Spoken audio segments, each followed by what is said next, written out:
Hey, Jonathan here. Taesik Yun asks, can one possibly get the benefits of value pricing without positioning and branding oneself as an expert?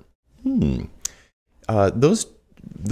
positioning and branding and value pricing, they do there's a force multiplier effect. Having both increases your profits more quickly because you can attract bigger clients. They have more trust in you. They've got bigger budgets.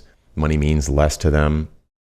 So positioning and branding and attracting lots of leads and bigger leads, so more better clients, will definitely help you with value pricing. It'll help you with your profitability and the amount of money that you can charge.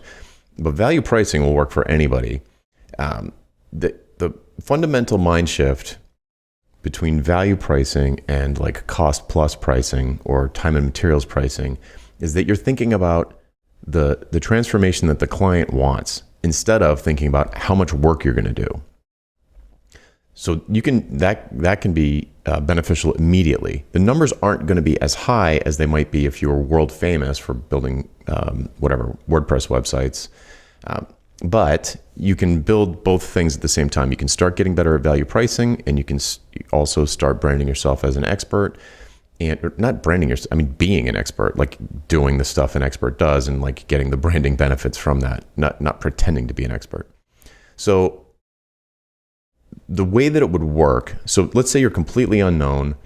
Somehow you get a word of mouth referral. Somebody says, hey, I understand that you do web design. We need some web design. Can we talk? Yeah, that'd be great. Let's talk. We'll see if there's a good fit.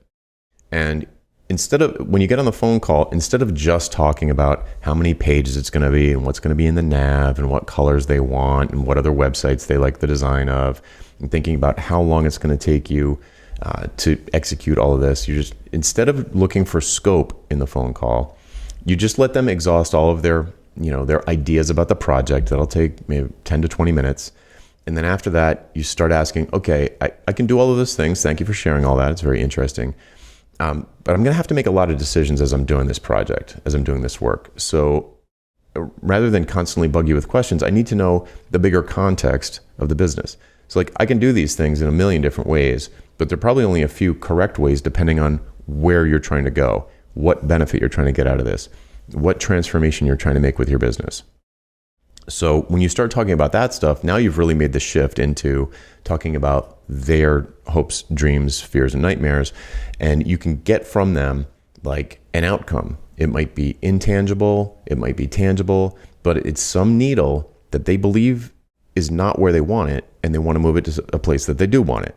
So they can measure it. They're looking at something that's not working. It might be their sales. It might be the morale of their team.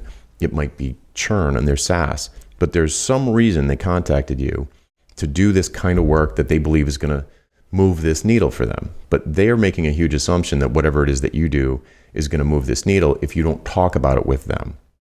So they usually won't bring it up. Usually the client will never talk about, in the outcome of this, we expect to be X, Y, or Z. You have to uncover it with them and work through it. So if you're a relative unknown, this conversation is still beneficial to you and to them because you'll set better prices. So, and then after you set the prices, then you'll set the scope, which is another whole video. But when you talk to them about what they're trying to achieve, then you have a sense of what it's worth to them. So you're not going to set a price over what it's worth to them.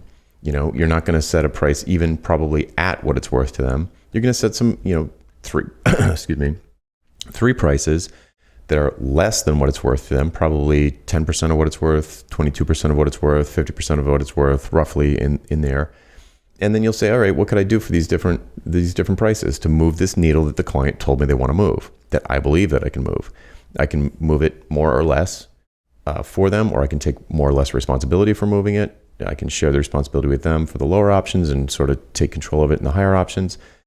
So there's all of a sudden you're thinking like a business person, and you're going to totally differentiate yourself from any other, unknown freelancer out there by having a business conversation instead of a tell me what you want me to do and I'll do it type of conversation. But yeah, so you can start value pricing immediately, but having a good marketing game, well positioned as the go-to person for some particular thing or for some particular problem or some particular vertical or some particular psychographic, being positioned well and known as the person for something or someone is just going to multiply all of your marketing. It's going to get you more leads. You can be pickier, so you're going to end up with better clients, and you can value price them, and it's like this virtuous cycle. So they do work together. So positioning and value pricing work together to increase your overall profits, but you can start them independently. Okay, I hope that helps. I'm Jonathan Stark, and if you have a question for me, you can hashtag Ask Jonathan on LinkedIn, YouTube, or Twitter, and we'll add it to the queue, and I'll answer it as soon as I can. Bye.